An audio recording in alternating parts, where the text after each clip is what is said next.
Chris Cavalieri and Michael Justason here from Lightboard, the Lightboard Depot. So we're going to have a really awesome discussion on presentations and using Lightboards, etc. So I can't wait to jump into that. But before we do, I want to get to some of our announcements. And by the way, it's so nice to see your happy, shining faces today. It's nice to see it. Thank you for joining us. And so this week, of course, today we have one final training for the back end, the dashboard training at 11 o'clock. So if you are sticking around for that, that's great. Bring all your questions, because I notice that sometimes folks, and I love getting your phone calls during the week, but you know, to go through it individually with everybody takes up a bit of time. So if you don't mind, jump onto the call. There's a lot back there for you to use to promote your business. Jump on there and then ask me those questions, and that way we can kind of minimize the one-offs. All right, so that's today. Is there a women's business club today, Catherine? Okay, great, no problem. Now I want to also announce that Monday, February 13th, we have a business networking event happening in St. Catharines. St. Catharines city leader Maggie Stice is having it down there at Wrigley's. That's on the service road in the hotel, right? So basically it's this Wrigley Sports Bar in St. Catharines. So by all means, check out the information on the homepage for that. Also, we have Understanding Reverse Mortgages that's coming up on the 29th of March. And we also have About Credit with Alessandra DiStefano that's happening on the 14th of February. All right, so those are some big events. Monday, of course, is Morning Coffee with Catherine Davies. I will be standing in for Catherine Davies for the next week because Catherine has decided that it's better for her to go someplace warm where there's a beach and Mai Tais than to stick around here with this polar vortex coming in. So thanks, Catherine. So I'll be it'll be 2 weeks. And it's 2 weeks, yeah. So I'm doing it for the 2 Mondays anyway, yeah. 2 Mondays. So I believe that that Kevin Breitner has decided to be my co-host for Monday, which is going to be a lot of fun. And then and anybody who wants to co-host with me on the following Monday, please let me know, and I would love to have you join me for that. Okay, so those are the things coming up. Don't forget the mastermind happening on Wednesday next week. We have our mandatory city leader call, so all city leaders. And if you happen to be a city leader that knows another city leader want to be in another city that wants to take over, create a chapter in another city, bring them to that call, because I'll be going through some of the changes to the city leader agreement, some of the additional benefits that we're having, like the Builders Club, etc. So please be there for that. Since Catherine's not here, we want to get a lot in, okay? Catherine, are you starting to wish that you just canceled your flight? Sure, right. What she's missing? She's missing. That's right. She's missing our amazing good time. We gotta throw a party. We'll throw a party. All right. So those are the things that's coming up. Catherine, was there anything else that's happening on the horizon that we? Oh yes, I do want to mention Springfest, our spring vendor fair. So as of right now, we are I think we're at 16 vendors now out of the 22. We actually have a hot dog vendor because we realized that we can actually have a barbecue going. So they're allowing us to have a barbecue underneath the canopy. So we're very excited about that. So we have our hot dog vendor signed up yesterday. And so it's not until April 23rd, but we're almost sold out. So that's great. It makes me very, very happy. And we've actually got 3 people that have committed already to the fall vendor fair, which is happening on the 10th. We don't have a location for it, but I'm quite excited about it. All right. So with that, I want to thank everybody again. Thank you for joining Tech Talk today. And thank you to Michael and Chris for coming. So why don't you tell us, I'm going to just kind of hand it off to you, and everybody, if you can do me a favor, just mute yourselves. And if you have any questions for them, then please just raise your hand, and then we'll allow you to jump in and speak. Okay. So Chris, take it away. Sounds good. Well, I might actually hand to Mike. I have a knack for stealing the show, which he doesn't like. But just to get a little bit of an introduction. So my name is Chris Cavalieri. I'm one of the founding members, as well as Mike, and our third, I call him silent or elusive partner, Adrian Gatai. We are actually, so Mike and Adrian are both professors at McMaster University, and myself, I'm a graduate. We're actually a host of engineers, and we founded the company Lightboard Depot pretty much close to the start of COVID. And I'll let Mike tell a little bit of story there. But what Lightboards are, I mean, you could probably guess what I'm doing right now is something different from what you're used to seeing. And what you're probably used to seeing is something like, I'm going to say this, right? How many people, I'm going to assume you have virtual hands to raise, have been in meetings like this. You've got this great slide deck that people are telling you all the challenges, and you have no idea who the heck you're talking to. In fact, I even can relate to this. You probably can almost see my hands moving in the corner as I talk. But where is the body language? And what the Lightboard has given people, so across many industries, so education is where we started. We do a corporate training. It gives you an example. You can take this, now I can kind of interact with it and turn it into something more like this, right? So now I've got body language, I get presence, I'm looking at my audience, and I can even go in and interact with my slides itself. And we basically build studios to be used at home. To do this at home affordably, and we also do training to make sure you don't need to be an absolute genius. No, I'm not writing backwards. Everyone asks me that. So there's actually a software we use to do that. And that's kind of the core value of a Lightboard and what it can do for you. It creates a professional experience. It gives you an innovative way to communicate online. And we make it something that's accessible to you and get you all the way to do this level of basically content from the comfort of your home. In fact, Mike usually does calls from his cottage as an example, which is a nice dream for many people. And I know there's been a lot of resistance because they bought studios from us to go back into their offices, to go back to teaching, when you've gotten this taste of what can you do and how well you can do it from home while you're already here. And on that note, I'm going to hand over to Mike to talk a little bit more detail about Lightboards and how he's doing things. Okay, thanks very much, Chris. Before I get started, I would suggest that everyone make sure their Zoom is in speaker mode so that you're able to see me in a larger sort of format. Alternatively, maybe one of our hosts or co-hosts could actually sort of mouse over my name in the participants window and spotlight me, and then that would guarantee that everyone is actually seeing me sort of full screen. So I think Chris did a great job. Thanks very much, Chris. That was a good sort of tour of what Lightboards are and where they're being used, and a little bit about our company. I'll tell you a little bit about myself first. I spent almost 20 years in heavy civil construction. I'm a civil engineer by education, and maybe some of you would know the Hamilton Construction Company, Birmingham Construction. And so I worked there for about 20 years up until the company was sold.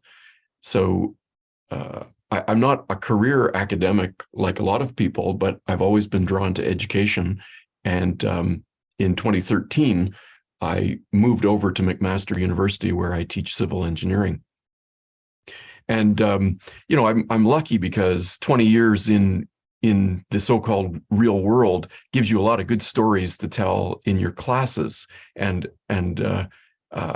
I like to tell stories in class. I like to be sort of as engaging as I can. I like to draw on chalkboard or a whiteboard, whatever it is. And I first saw Lightboards in 2016 when I was given the task of creating content for an online course. And I'll show you what one of those early Lightboard videos that I created looked like. I did videos. I did a whole series of videos for my engineering, economics, and finance class for engineers, where I went to a studio at McMaster and we recorded these videos, and the students loved them, and I enjoyed making them. And I'd messed around with making my own Lightboard. I tried using it at home.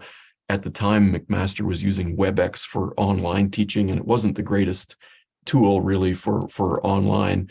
But then at the beginning of the pandemic, I thought, how can I be engaging in the classroom over Teams or Zoom? And I just thought, I've got to dust off my old Lightboard plans.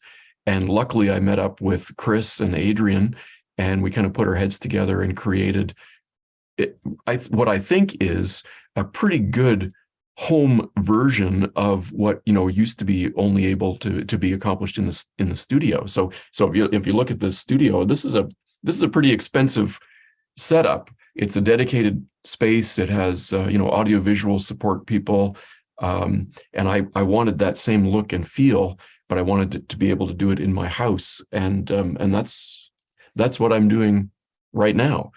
So before I talk too much, I guess I should also prove that I can write. So this is really what I need to do when I teach my classes, and I've encountered a lot of other people, not just in education but also in industry, who like to be able to communicate this way. So maybe what I'll do is I'll if you have some questions, I'll just pause, and people, if you can type them in the chat. I can see the chat. I've got it in big font right in front of me on a monitor. Or if you wanted to unmute yourself and ask, go ahead, and maybe Chris and I can field questions first. Well, you know what? I'm going to jump right in there and just say I love the idea that you're able to pull in video. You're able to pull right on the screen, which doesn't separate you, because sometimes when I'm sharing something, I have to say, okay, I'm going to share my screen now, and then I disappear. The screen becomes big, and then I'm not involved in that in that segment where you're always involved. You can be as involved as you want to be. I do have one question though. That are you stuck with a black background, or can this be a white background?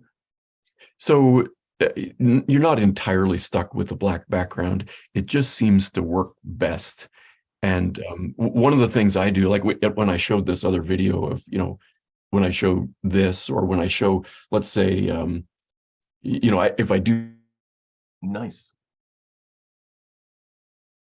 Or if I want to share graphics, I'm actually moving myself around.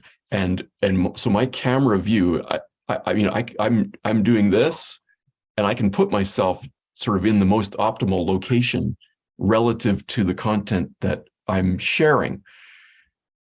If I didn't have a black background, you would be able to see that there's a border, right? So you can see my hand kind of disappears. It goes off the screen because it goes out of my video frame. And by using black, we find it's the best way to sort of hide the true location of that border. There are people who have used white or gray, and you could in theory use anything. Blue, a darker blue might look nice, but you just have to be careful about how you share your content. So if you just stayed sort of full screen with just your camera view, you can use any color. Basically, if you're not as lazy as Mike and you don't mind physically moving yourself, you've got a little more flexibility in your background. But if you want to be lazy like Mike, you're teaching 3 hours at night, he wants to drag and drop. Black gives him more opportunity. Yes. Yeah. So that's the long answer to your question, but the short answer is yes, you can use other backgrounds. So that real estate that's around you, you can divide that up and put as much information into those spaces. Like you have video, maybe another video, some text, a graph. You can put as much in there. I mean, I can show, like I can sometimes show other content, other websites. This is another teacher, university professor, who uses the same kind of setup that I'm using, only he's doing it in a studio. I'm doing it in my home, but I can manipulate content. So if I want to, I could just have him here, and I can put logos here. There's my McMaster logo. But this really isn't Lightboard stuff. This is something called OBS Studio. So that's the software that Chris and I use, and I do training. I do training with teachers and business people who want to learn how to do this. But if you want to, Chris is just pulling it up. I'll write it down here. It's called OBS Studio. It's completely free. So if you go to obsproject.com, you can download a copy of this software, and there's hundreds, if not thousands, of instructional videos on YouTube where you can learn how to do this kind of thing. The unique thing about what Chris and I are doing at the Lightboard Depot is that we're adding the screen so that you can actually physically interact with your content or just write like you would on a board. So that's it. I mean, free is the right price, and we've tried to keep the cost of the systems as low as we possibly can, because really one of the main markets we have is for education, and when you start trying to sell things to education, you realize that they're quite price sensitive. So for a home setup like ours, the price is pretty low. We do give discounts to education folks, but we also have customers in businesses.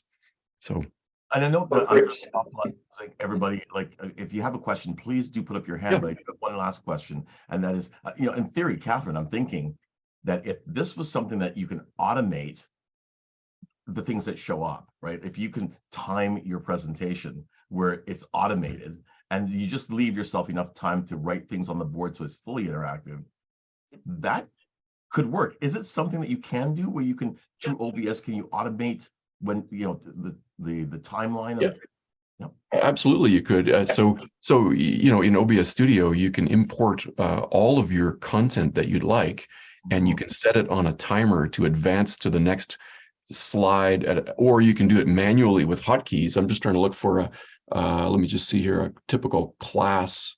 I remember these two are engineers though, right? With OBS. Here's tailored training very specific to non-technical people as well. So pacing things. Yeah. You don't need to be a genius. We'll take the difficult and annoying things out for you and get you specifically what you need to know, the absolute minimum to make it look the best. I mean, one of the things that Chris already kind of demonstrated this, but if these are slides, from a class that I would teach, and I would normally put these, on the screen in a classroom, and then I would point to them with a laser pointer or something like that. But I can just use keys on the keyboard to advance, like, whenever I want, to different slides, and I can interact. I can see myself together with the content, kind of like a weatherman does. And I've got another monitor sort of off to the side where I can see, and it creates the illusion that I'm looking at my content.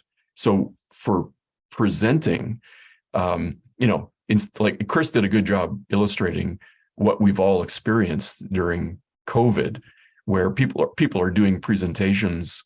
Yeah, like, so where you turn into a little face, up in the corner.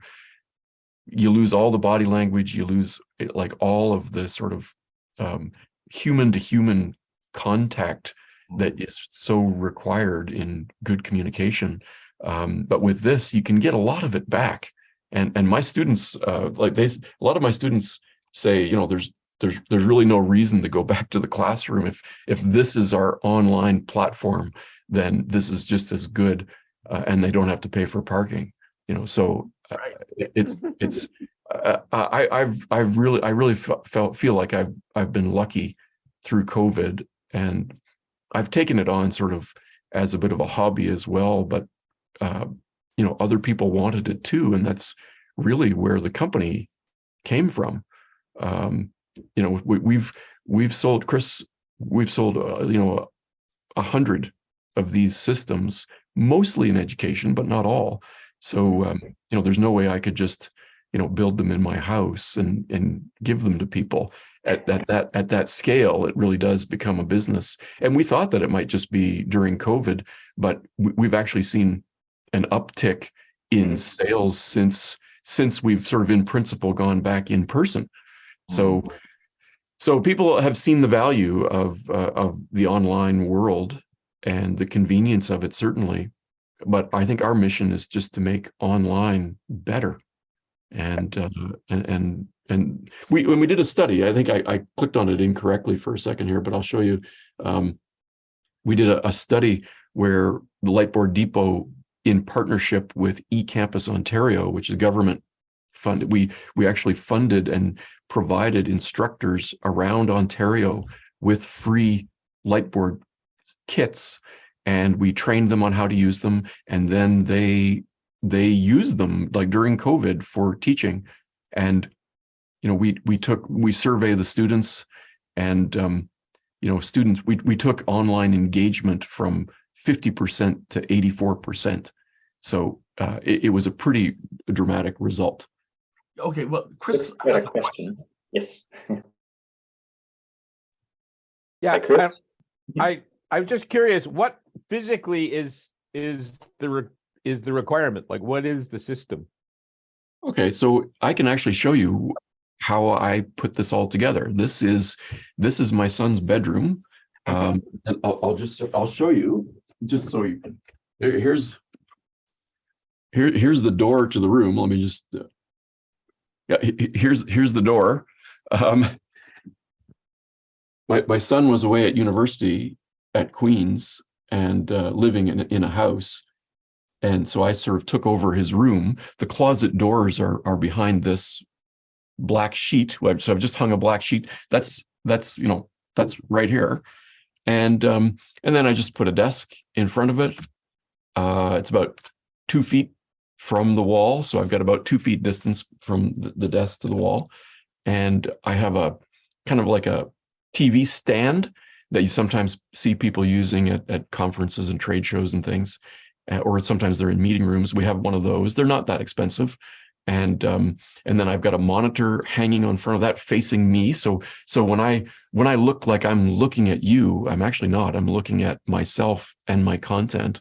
So that's another thing that is kind of cool about our setup. We do create the illusion that we're actually looking at our audience. So that's what it looks like from my perspective. I use one of these anti-fatigue mats because I do spend a lot of time back here. So you might have one of these at your kitchen sink. Well, it's also good behind your Lightboard.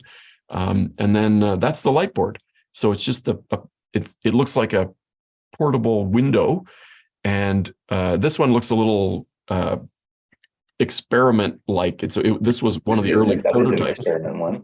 You can see some wires hanging off the sides and things. A nicer one here.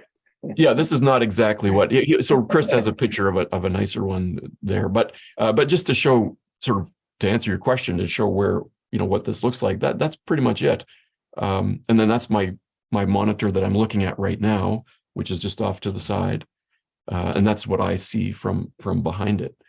So and then I have other things like a microphone and other typical sort of studio. So basically the glass is in front of that monitor setup you had.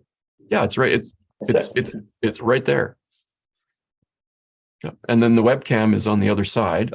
And we have some fancy tricks that we use to eliminate reflections. So when I have monitors in front of me, the light from those monitors will reflect off the glass.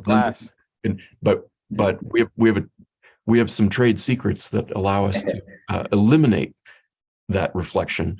I won't get into the physics of it, but yeah, we can actually eliminate the reflected light, and then it creates a nice sort of studio look. And you wouldn't know it, but I actually have a couple of different monitors in different locations to help facilitate my teaching and my delivery method. I argue too many, but everyone's different. And yes, actually, that's sort of the reality of Lightboards. And really, if you go through our website and you talk to us about it, it really is a personal product. There's a lot of customization to get it to where people are comfortable with. So Mike likes to have 30 monitors. I've only got one, but I have a big one, for example. Some people don't even use one. If they're just writing all the time, they don't care. And it's different. Everyone needs a little bit different. Their lighting might be different, where they set up their lights. How far and what they want to do with the software will guide where we do our training as well. And it really is a personal experience. So don't be too scared of how complicated Mike's stuff might look, because it doesn't have to. But if you want it to, it can, and we can help you do that. Yes. So as you can tell, Chris will often say my sales pitch is too complicated. Yes. But it is. I'll show you a picture from Chris mentioned my cottage. So this is my Lightboard setup at my cottage. So we have smaller versions where I can just sit.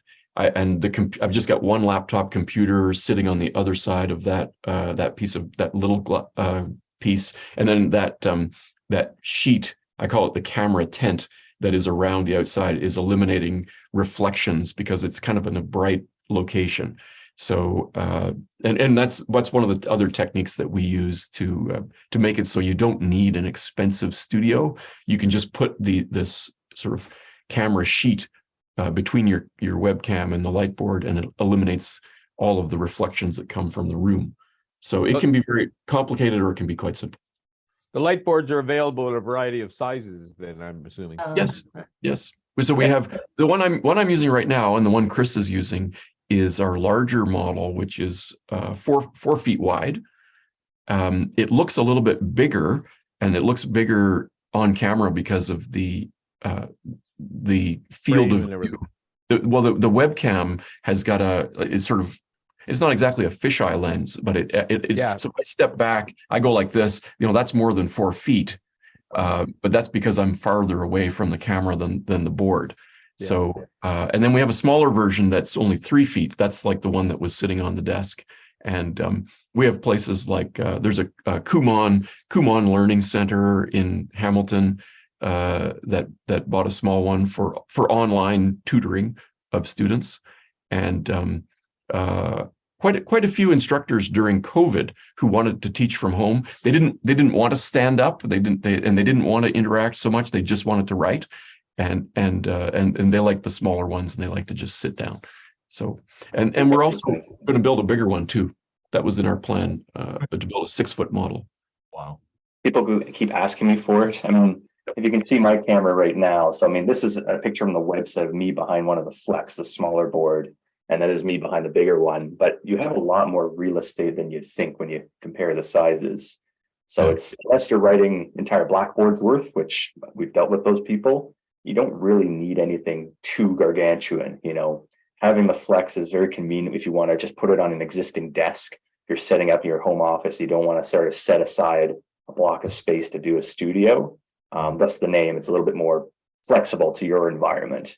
Yeah. But it depends what you're doing. Again, it depends if you want to be able to, like me, you talk with your hands, or Ivan, you might need the extra space. You want to use your legs, stand up. It's kind of refreshing to kind of do a standing call. It's a little bit hard to explain, but you feel a lot more engaged with your audience when you're able to sort of move around and talk like a speaker, as opposed to just sitting on your cell phone or laptop webcam behind a PowerPoint. But that can be done with the big one or the small one. You still got a fair amount of real estate, which is deceptive when you actually look at the products. Yep. That's the point I was actually going to make, was that I know for myself, sitting here, this is kind of new because of COVID. We're sitting down, we're on our monitor, but to be able to stand up, there's a lot more animation, right, Catherine? I mean, when you're standing there, you're delivering a presentation. And I'll tell you something, Mike, is that I love the idea that you can be talking and then you just take a marker. And I didn't see you writing backwards. No, that's all OBS Studio. So in OBS Studio, OBS Studio has something called a virtual camera, which you just turn on. And what it does is it tricks your computer into thinking that you have another webcam.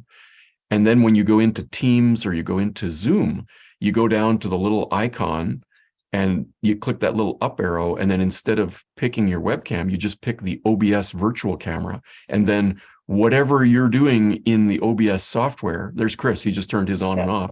So whatever you do in the software, any of the trickery, like flipping the image, is seen by your Zoom audience or Teams. No hardware switchers. I mean, there are people who have made Lightboards in the US for a while, but there's hardware switchers and one button nonsense, and you just don't need it. Like OBS is literally free, accessible, a huge community on it, and it does everything you need. So we're kind of like, well, why do people need this? It's already going to be complicated enough for people coming into a new technology, let alone having all these boxes of hardware and audio cables, whatever. And you just don't need it. OBS is great. It'll do it all. We can show you how to do it if you don't know how, but it's very straightforward and intuitive. It's like any new program, like Word, using it for the first time, we're probably all lost. You go in now, you know what buttons to click, knobs to turn, as they put it. It's second nature now. Yeah, Catherine has a question. Go ahead, Catherine. Sure. Thank you. You guys mentioned that it's flexible. Is it portable? Yeah, so the Flex it actually has a handle on the top of it that so you can carry it. And So the one that you've got at the cottage, you could, if you like the smaller screen, just transport between the office and, excuse me, the cottage. oh yeah, and it's only 3 feet wide, so you can just you put it in the trunk of your car or your back seat or whatever, and it's not very heavy, unlike some of the other commercially available light boards. We're not using glass, we're using plexiglass. Yes. And most of the people who are who've been doing Lightboard stuff for many years will say, well, you can't use plexiglass because it scratches too easily, and that's kind of what we were worried about at the beginning as well. But here I am 3 years in with the same piece of plexiglass, and we also have some techniques for keeping your plexiglass in good shape. So we've got some products we use to clean and polish it. And if you do get scratches, we have other products that you can put on that rub the scratches out. So in terms of portability and safety, all of those things, you really can't beat plexiglass. Wow. So it's funny how that works. The cheaper, lighter product actually performs better. it does. Yep. Even the brightness uniformity, you can actually probably see. I'm actually on a glass one right now because of an extra one. I get the hand-me-downs. But Yes. Notice it's a little bit brighter at the top and the bottom. Plexiglass actually diffuses light better than the glass does, so you actually get a better uniformity of your color brightness across the whole screen. Yep. There's all these little things you never really think of, but it's actually really good. Right? Why aren't we just using plexiglass for everything? I mean, the glass looks good, it feels good, but in reality, for the safety risks and costs, we do offer glass. Very, very few people would recommend it. It's maybe if you got like 20 kids playing on it and you just don't want to polish it every week, maybe. But even then, you got to factor in the weight, portability, safety as well. So it's a very select audience that really should use glass. But every other case should be acrylic, and that's what we try to specialize in. Yeah, acrylic, the plexiglass. Yeah. The other thing we've found is that over time, the glass boards will get little dots in them where the marker ink seeps into like tiny pores in the glass, and then you can't get them out. So you get all these little dots. It happens every once in a while on acrylic or plexiglass, but they're very, very tiny.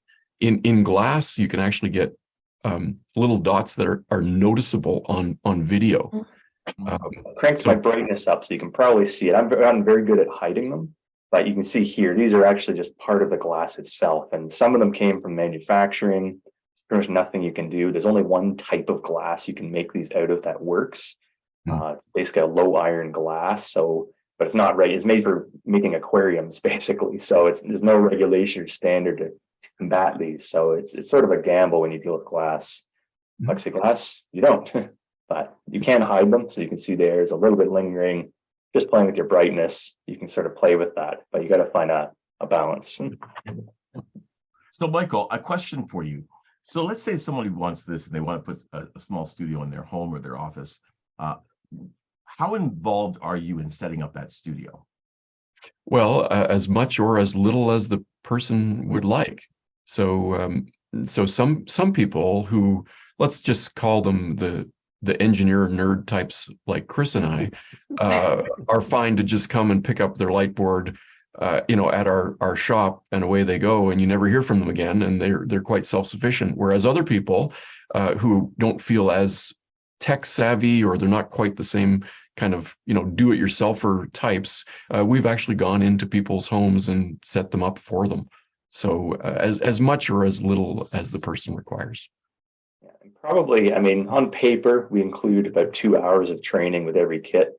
Sometimes that's more, it's usually more, sometimes less, but probably the biggest challenge for most people coming in, the most overwhelming part, it's not the setup. Setting up the board, you're putting a piece of glass on a table, 2 feet to put on, it's like 4 screws and it's done for the big one. It's very straightforward. So we might help with things like lighting and setup, but we'd actually do a remote call. So I actually do remote live calls. I can do a mouse takeover and walk through OBS. and I'll show you the basics. I'll show you, okay, you need to have your brightness here. This is the filters you want to use. I think you should adjust your lighting here and there. And that's probably been the most value for customers in the end, is just getting past that initial hurdle of, okay, new program, I don't know what I'm doing. Where are my buttons? Where's my camera? Where's everything? And we walk you through that for at least 2 hours worth about, and get you going until you're comfortable. And then from there on, people get creative. They might call us back. We might do workshops for a group after. And if they want to do more advanced features, they let us know. But, the basics, we make sure that everyone's getting their kit. They're going to look as good as you're seeing online, you're seeing us right now. That's sort of our standard and pride. So, to represent us, we want you to look this good at minimum. You're getting what you're paying for. We're going to get you there and get you a foundation that's long lasting.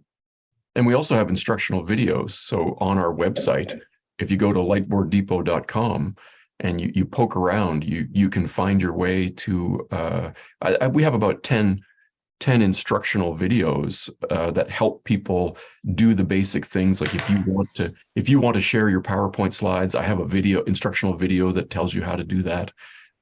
So if you're working in the middle of the night and you can't call one of us, you can still watch the instructional videos. And of course, we have an instruction manual as well, but no one reads. No one reads. No one reads it. It's ironic. I used to work with a bunch of engineers, and my favorite instruction to them was, when all else fails, read the manual. Yeah, that's usually the last resort, is to read the instruction manual. Yeah. It looks so easy, right? Like when you brought that graph in, you brought that stuff in from the side. You said that you actually you can shift yourself around the screen. Yeah. Does that happen automatically if you bring something in that's going to take over in front of you? Yeah. So in OBS Studio, you have something called scenes, and then you can use hotkeys on your keyboard to switch between scenes. And this is what a lot of YouTubers will do. They'll have a number of different scenes. Maybe you could even have multiple cameras, and you just push a button on your keyboard and it switches you. So if I switch to I can switch to a scene like this. You notice I move to the side and now I've got a graphic there. Well, that's just a different OBS scene. And if I wanted to, I could set it up so it's all using hotkeys. My wife actually uses this setup as well for online workshops that she does. And I just set her up with 3 or 4 different hotkeys. I use the function keys, and then we just put a little label beside them. And then she can just press a hotkey and switch. I don't use them so much for myself because I've got a whole bunch of different things. So, I just come over here and I just kind of do it manually, where I'll click on another scene that had something that I had planned to show. And then if I want to, I can flip back to my full screen and different logos, different camera view, I could have it so it's a different size, whatever. My wife likes a zoomed in look, right? So she likes to be she likes to be kind of like this. She's shorter than I am, so I have to sort of squat down. But what I do when Mike uses my board. Chris is about, I don't know how tall Chris is, but he's like 6 foot something. I don't 6'3". Yeah. So you have one of the other things that we do in the system, in the company, when we sell a system, we'll sell you a desk that is a height adjustable. So those sit stand desks, they're a perfect thing to put your Lightboard on, because then if you want to, you can present standing. If you want to, you can lower the desk and present in a seated position. So that's one of the things that the company actually packages together with the Lightboard, if you want it. Yeah. I'm curious, when you go to show slides, now presumably those slides are on it's like PowerPoint on a computer somewhere. So how does is it projected to the? It's inserted into the OBS Studio together with me. So there's a couple of different ways you can do it. OBS Studio can capture what's happening in PowerPoint if you wanted to do it that way. Or what I like to do is I export my PowerPoint slides as images, and then I import them directly into OBS Studio. And I know that sort of sounds complicated, but it gives me a little bit more control Cool. Yeah. when I do that, and it's got a quick response time. I can go back and forth, and then my computer doesn't have to have a whole bunch of different things open at the same time. I can just have OBS and Zoom, and that's all I need, because I've got my slides. You know, like let me see. I'll show you. Like, you know, this is a video of me teaching one of my engineering classes where I've got a slide and I'm combining it with writing. So I've positioned the slide, prepared it ahead of time. I switched to that OBS scene that has the sample problem that I'm working out. And then you can see me doing the calculations beside it. And in some ways, it's even better than what I would be doing in a classroom. So in a classroom, I might have, you know, the problem projected on a screen, and then I'm doing the solution on a whiteboard. But on the Lightboard, I can have all of those Everything in one place. Yeah. Yeah. You're not splitting the attention. Exactly. Never turning your back. That's another thing I forgot to Yes. mention. But Something about I'm writing just in front of you. curious. I'm just Yeah. curious with the actually, because the whiteboard is basically, or the Lightboard basically is a big piece of plexiglass. It's not. Yep. It's not a monitor or anything. So how No. does it get from the computer to the So to the Lightboard? Okay, imagine glass. Yeah. And now there's a webcam that is sitting on top of a monitor about 3 feet in front of me. So the webcam is seeing me. Now, OBS Studio, this software that's totally free, OBS Studio can take the image from that webcam and And puts it into a scene, and it integrates, it puts it together with my slides, and I can move them around. I can combine anything, like even video, like that one I showed before. You know, this is a video of a slightly younger and slimmer version of me that is combined in OBS Studio. So I run OBS Studio right over on this computer over here, and I can do things. I can change my scenes. I can do whatever I want. I can advertise my YouTube channel. Be sure to like and subscribe. And I can do all this in OBS Studio. I turn on that thing called the virtual camera, and then I go into Zoom and tell Zoom to use the virtual camera. And it's you know, there were so many fun aha moments during COVID when we were kind of figuring out how to do all of this stuff. And then I started teaching with a small Lightboard and a flat screen TV behind me on the wall. And I would show my PowerPoint slides on the flat screen TV, but I had to export them as images and then reverse the images so that I could have my writing the right way around. And I thought, this is pretty complicated. People aren't going to be able to figure out how to do that, because it was tough. So we've gradually learned more of the tips. And, you know, in about 2 hours, I can train someone how to do exactly what I'm doing. That's what we did for the all of those university and college instructors who participated in our research project. They did a training session with me, and then we just let them go, and and we increased the engagement, by 30%. It's funny because we use OBS software at church. Oh yes. To live stream our, but we actually have switcher boxes for the multiple cameras, and and you know what? Everyone has, like, a lot of audio visual people. They're all about the switchers. You don't actually need it. You just need you can do all of that same stuff just using OBS Studio and a keyboard, and you just program the keys to do whatever your switcher would do. I have a question. Yeah. The difference between the mics between Mike and Chris. Is one using lapel and one a fixed, or? I'm using a microphone that it's about $140 microphone. It's a Blue Yeti Nano. That's the name of the mic. And I'll show you where it's mounted.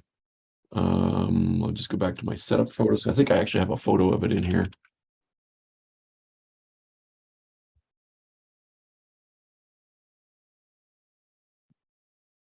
Maybe I don't. Yeah. Oh, yes, I do. Hold on a sec. I just have to move this. There there, you can see it there. Oh, cool.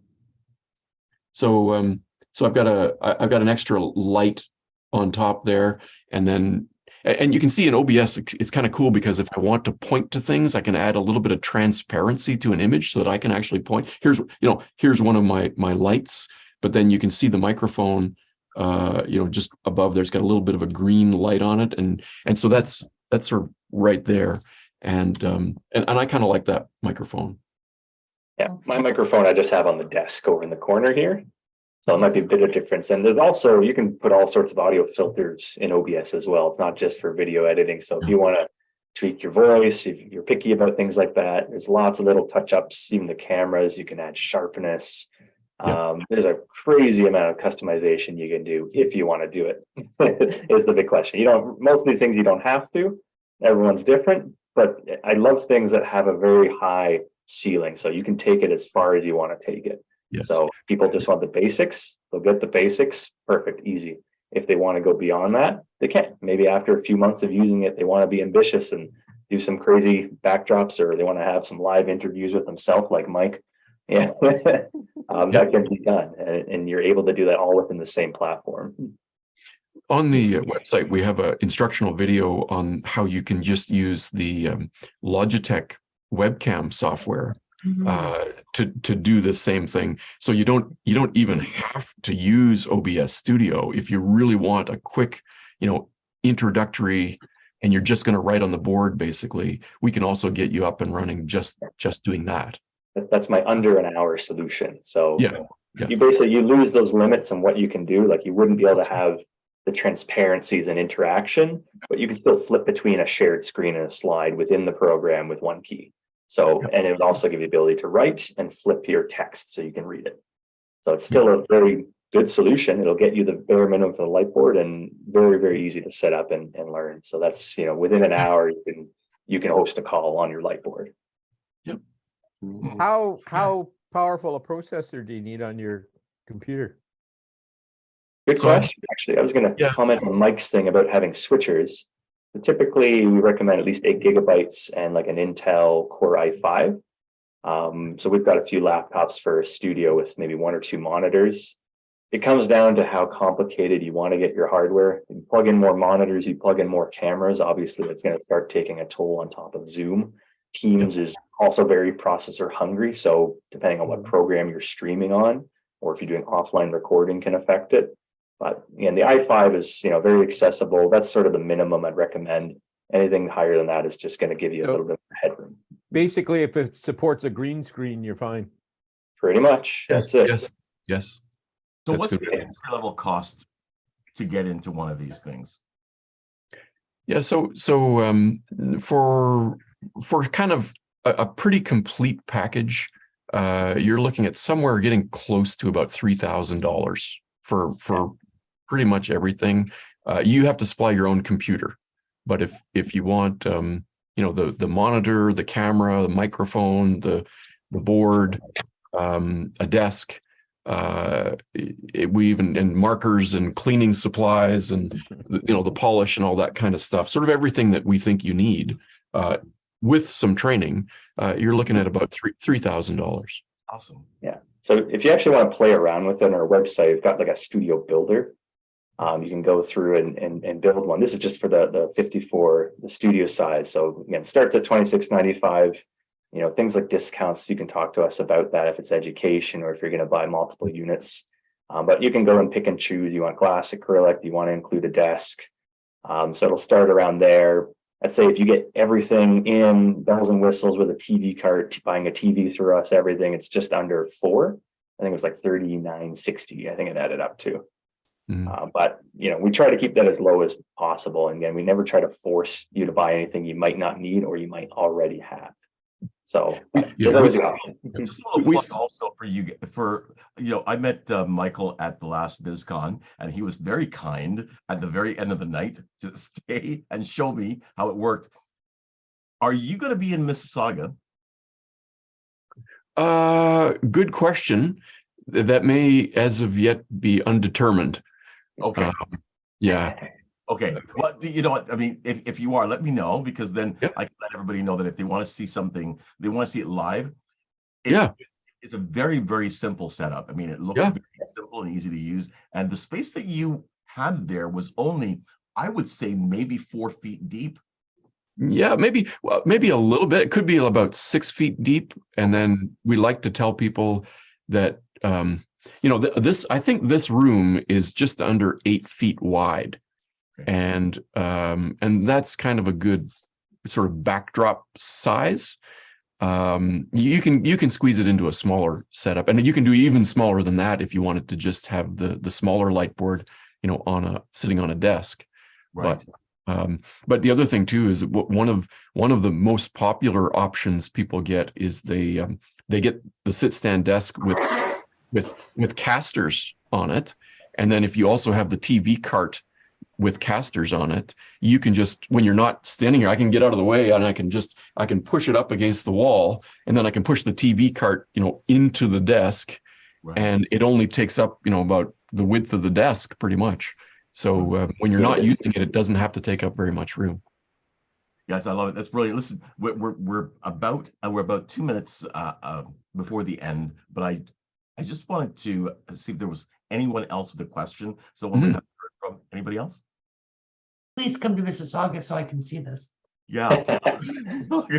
I just want to thank Chris and Mike for coming in today. Some of you know I got a little connection to Adrian. He was one of my big supporters when I was at the university, and I did a lot of work for Adrian, well, even 20 years ago when he was working on his roll-up TV screens. So it's really nice to see some of the technology that's come from all those years of research, and now it's got a real good practical application. And I mean, I can see for you guys the boardroom of any big company. Boardrooms, they have to fly people in from all over the place. It costs money. This is less than one plane ticket, right? Yeah, that's it. When you get to the corporate world, so yeah, you got a huge that's right. potential market there, I think. Yep. Thanks for the comments. Appreciate it. You know what else, Michael? To add to that, if anybody wants to actually start a business, I see an entrepreneur's opportunity to buy one of these things and then rent out time to people who want to do presentations, even because you can record it too, right, Michael? Yes. You can create your presentation and record it. So I see a small business for a very low buy-in that you can rent the equipment to people. So I'll just interject. We also do that, and we just didn't get so for not very much money, you can send us your PowerPoint slides. We'll recolor them, and you can book time in our studio and look like a superstar at your conference or other event. And I've had colleagues come to my house actually, and I've just let them use my Lightboard. But yeah, that's so that small business opportunity does exist, but you would have us as competitors. Okay, great. Well, thank you very much. Thank you both, Chris, Michael, for coming in. Folks, if you haven't, thanks so much, Simon. Website, please go. It's Lightboard Depot. I believe it's .ca. Is that right? .com. Lightboarddepot.com. Definitely check that out. And if they are going to be at BizCon, I will let you know, because I'll stay in touch to find out. And thank you again, everyone. You know that right afterwards we have our training at 11 o'clock for the back end, if anybody's interested in it. And then please don't miss me Monday morning for morning coffee. All right. Thank you, everybody. Thank you again. Thanks so much. Thank you, gentlemen. Chris. Great presentation. Yeah, really Thank you. good. Thank you. Bye-bye.